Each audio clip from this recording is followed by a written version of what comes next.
Makayole here, karibu sana to yet another episode of Hond. This time round we look at a jam by bass legend Mr. Martin Kitetu. And there are two reasons why I absolutely love his playing. Number one, he's a very melodic player. His melodies are just the truth. And number two, he has a very warm tone. So these two things combined make it so pleasant to listen to his jams. He actually does a lot of these bass jams and I like to get them and add some horns to them. Let's jump right into the jam, listen to the jam with no horns added, hear how it sounds, see what we are working with here.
Yeah, that's the jam. That's what we're working with. Number one, chords. Let's name these chords, chords that would work on top of what he's playing. And these are the chords that I actually used to come up with the lines that I did for this jam. Let's start from the top. That's a 4 chord. That's a C major chord. An A minor, which is a 2. An E major, which is a major 6 chord. That's a loop that goes on and on in this entire jam. Those are the chords that he uses for this jam. Then he spices it up with melodies. Now, the first section, I did 3 lines for this part. A sort of intro to bring out that major 6 chord, that E major chord that he was headed for. I think that was a very nice chord to introduce at that point because he modulated from G major to E major. I find that when you modulate from a major scale to another major scale that's a minor third below your current major scale, it sounds nice. It sounds as if there's energy that has been pumped into the jam. That's exactly what he did. So I started with notes from the G major scale. Then when that chord came through, I played notes from the E major chord just to bring out that color of that chord. Now the horns alone, without any bass, sound like this.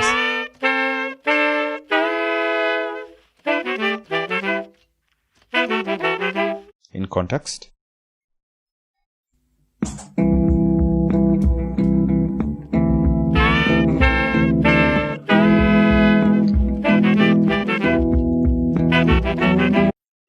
Now, the E major chord that I was aiming for comes in at this point.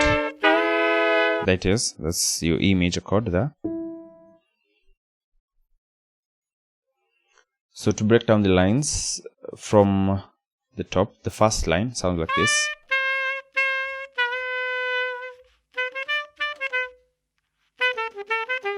Those are all lines from the G major scale. But that point where the E major chord comes in, I play a B on this line. And that B also works for the E major chord, so that works. Second line.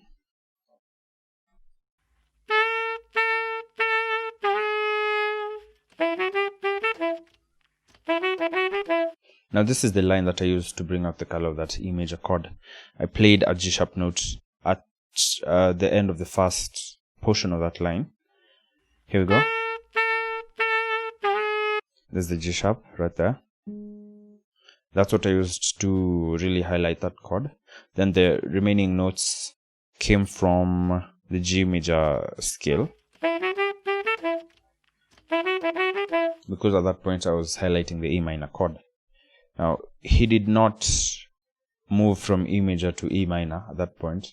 It's just that he let go of that G sharp note that was bringing the color of the E major chord. So with that note gone, I had the liberty to play something using the A minor chord, and it still worked. Now the third line.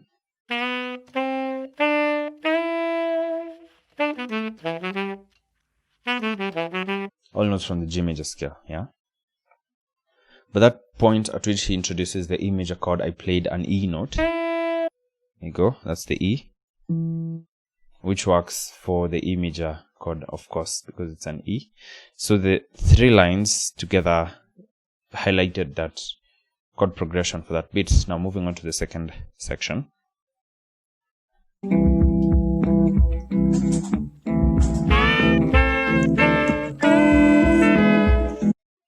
Similar to what I did in the first section, with a slight change in the second line. Here's the second line.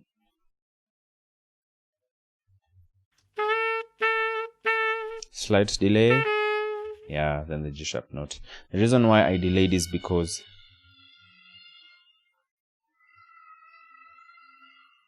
the reason why I introduced that delay before I went for that G sharp note is because he started singing and playing a melody at that point that had a D note in it. Now, D note against the G sharp note, that's a tritone, that's an interval that's not too pretty. Here's what that interval sounds like. Yeah, not too good. So I waited for him to move out of that D note. Then I played my G sharp note. The melody that he started to sing. Yeah, that D. That's what I was avoiding at that point. So this section with the horns sounds like this. Yeah. Moving on to the third section.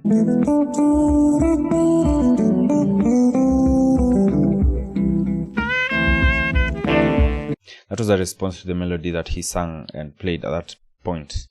I played the exact same notes that he played for that melody, and then played a 5 chord at the end just to bring out that chord and to make it a bit full. So that was a D major at the end. Top line and bottom line played the same note. They both played a D note. There's the D, the two notes. Then the middle line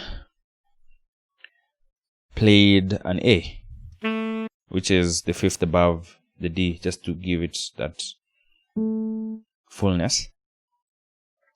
Moving on to the section immediately after that. Yeah, move now to the E major chord. Now remember, the chords in this whole jam are just looping. He literally looped them on a looper, then played the melodies on top of the chords. So that E major chord, let's listen to that. The horns.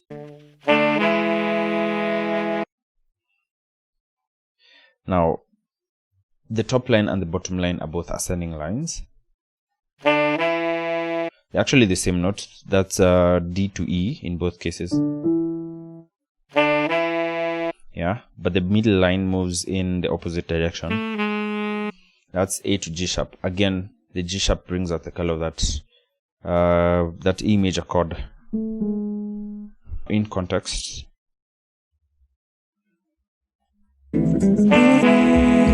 Yeah, the E major chord. Next section. He played a call and response on the bass at that point. And that response is what I played on the horns as well, just to make it full. It's the call. That's the response. And these are the horns without the bass. Now, those are chords. That's the 4 chord down to the 3 chord, back to the 4 chord. That's C major down to B minor, back up to C major. These are straight up triads, nothing fancy. Top line. That's a G, F sharp G. Middle line.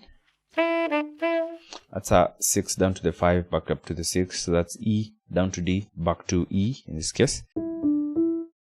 Bottom line. That's a 4 down to the 3, back up to the 4. That's C to B and back to C. These lines move in the same direction. Having lines moving in the same direction works especially if you have short lines. Doesn't work so well for long lines because it gets a bit monotonous. But in this case, we had 3 notes for every line, so yeah, works. That works. Moving on to the next section. That's the 6th chord down to the 5 and back up to the 6. So that's E minor, D major, back up to E minor. Top line. That's 3, 2, 3. B to A, back to B. Middle line.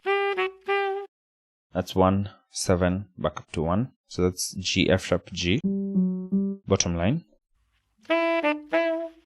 6 down to the 5, back up to the 6. So E, D, E. Together, the horns. Yeah, moving on to the next bit. Same thing I did in the first response. Moving on.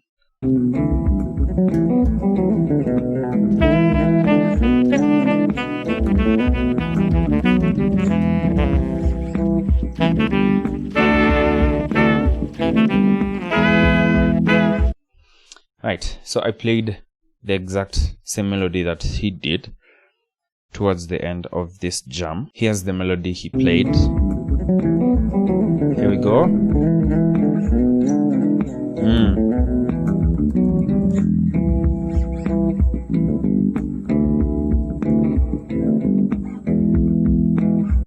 I think this was my favorite part of this jam. I like melodies that have patterns in them. Now this one had a descending pattern. That sounds really nice. I played the exact same line, but moved a section of this melody an octave up because he's on bass, so he went far too low for me to follow. Yeah, octave up.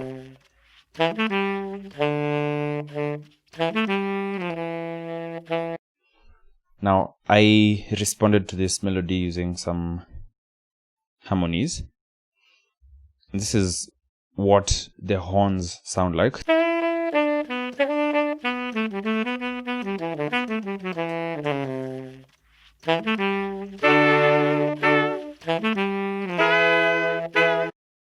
Those are 2 chords, D major and E major. Now, again, this is that part of the looping chords where he moves to the E major chord. These are straight up triads, D, F sharp and A for the D major chord, E, G sharp and B for the E major chord. Now, the first chord. Top line plays the D. Middle line plays the F sharp. Bottom line plays the A. The second chord. Top line plays the E. Middle line plays the G sharp. That's the B. In context with the bass, this is what that section sounds like.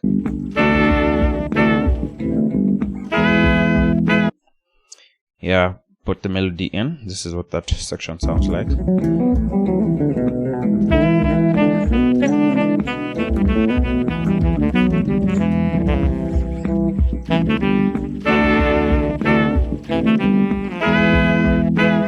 Let me play the jam from the top with the horns. Let's see how that sounds.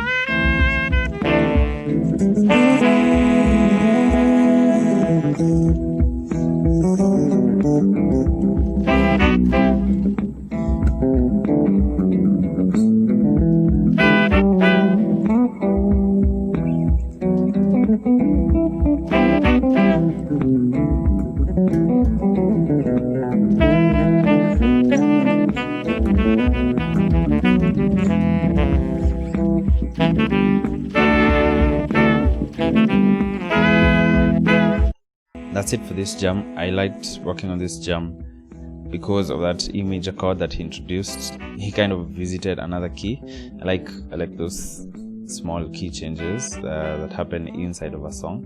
They are so unexpected, it's such a pleasant surprise. So that allowed me to reinforce those chords and make them really come out. See you next time as we add some horns to the next jam.